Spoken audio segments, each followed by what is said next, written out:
Hey guys, it is Alex here from linemark.com. Today we are going to be servicing our Graco hammerjet because it's going to be a super wet week. You can probably hear the rain outside. It is chucking it down. Anyway, I thought I'd do you guys a quick video, show you how we service our hammerjet, what we do, what to look out for, and let's get on with the service. The tools we're going to need for part of this service that we've just got a wire brush here that we're going to use to remove anything that's on the side of our machine, anywhere we need to get any mud or silt off of.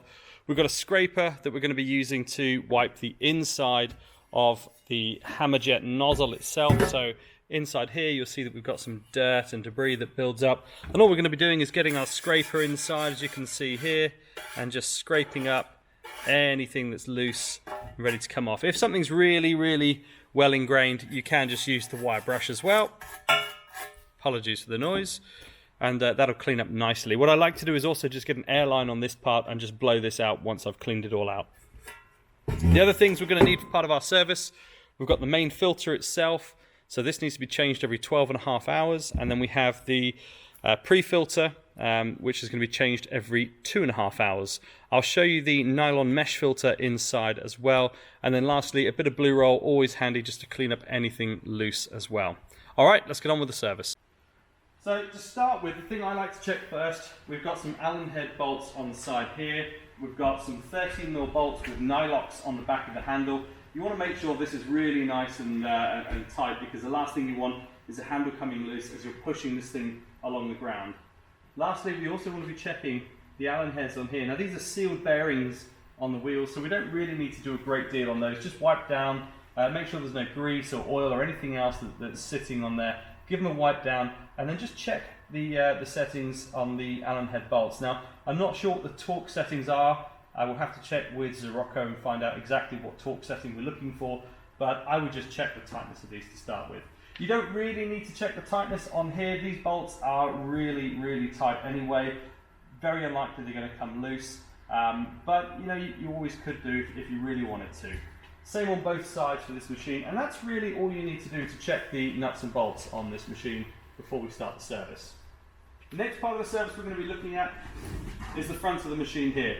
What I like to do is clean the machine up before I take any covers off, just clean all the outside. So to do this, I'm going to be using just a wire brush to wipe off any dirt, any silt, anything that could impact, damage my machine or otherwise. So just give it a good wipe all over.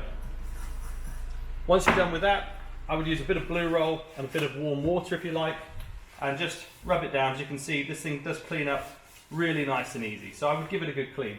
Pay attention to your wheels as well. So as I said on here, these are sealed bearings, but it's worth just giving them a little bit of a wipe so that we can make sure there's no oil or grease left inside them as well. Next, we're going to be taking the cap off. Now, this is your turbine itself, and I would be very hesitant to put anything inside here, even blue roll. The only thing we want to do really is just check. So if we pull the cap off, make sure that when you put the cap off, you put it down upside down.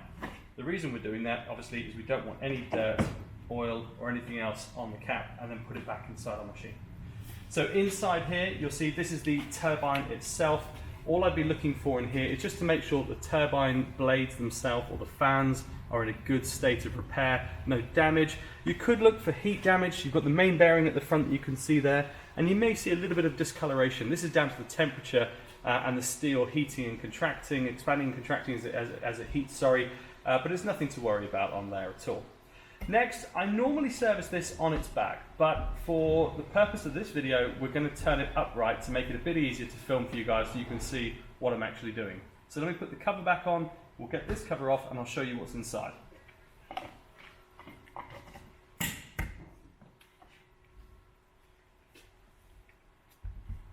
So, as I say, this is not the normal position that we'd service the machine in, but as you can see here, you've got some thumb screws on the side.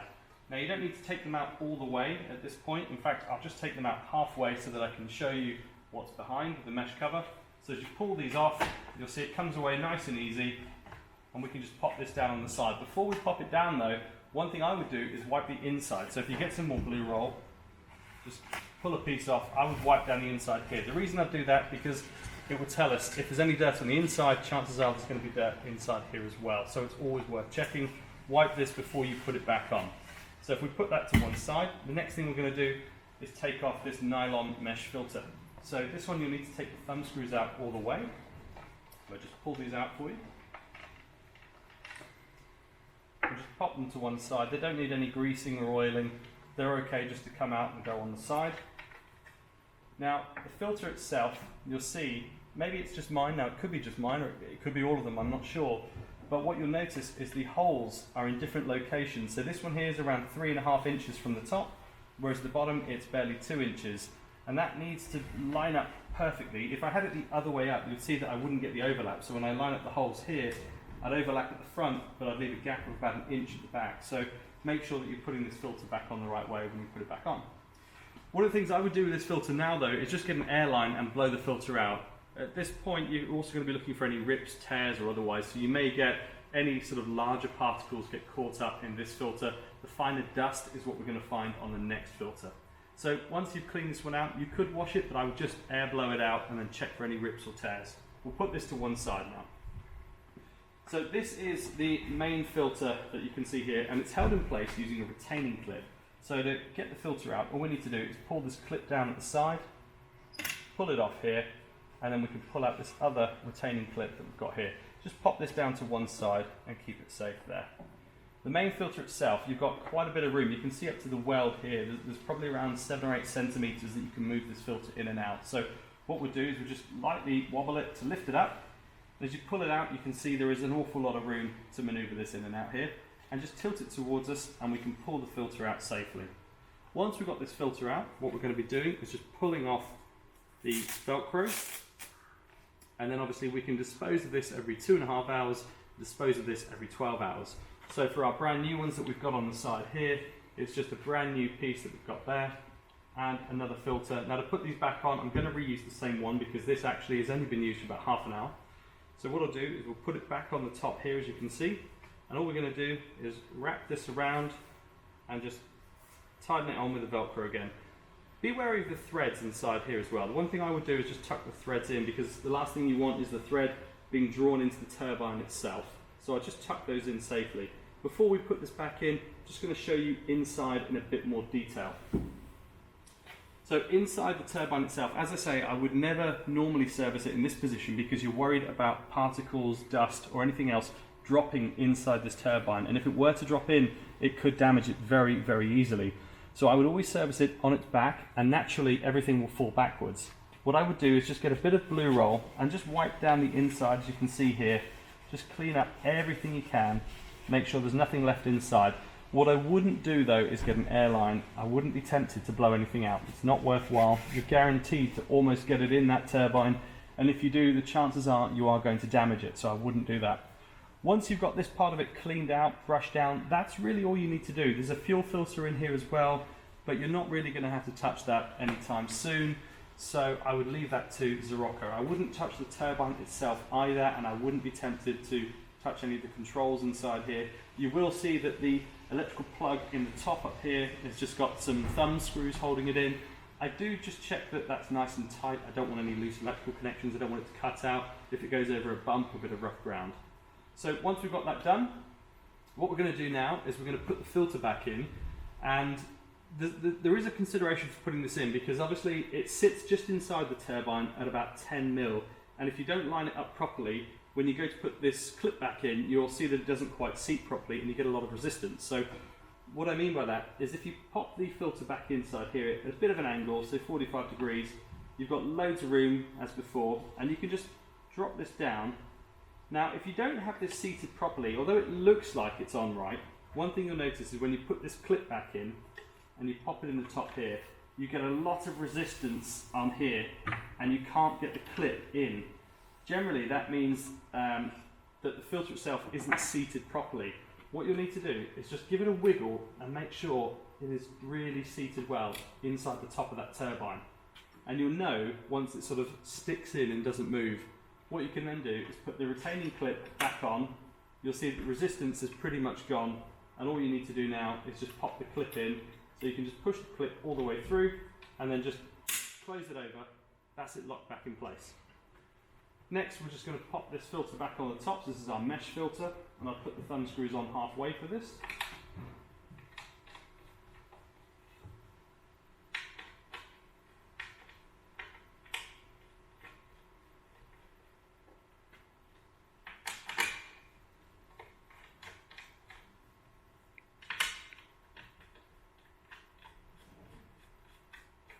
With these now in the halfway position, it'll be nice and easy to get your cover back on. So just pop the cover back on here.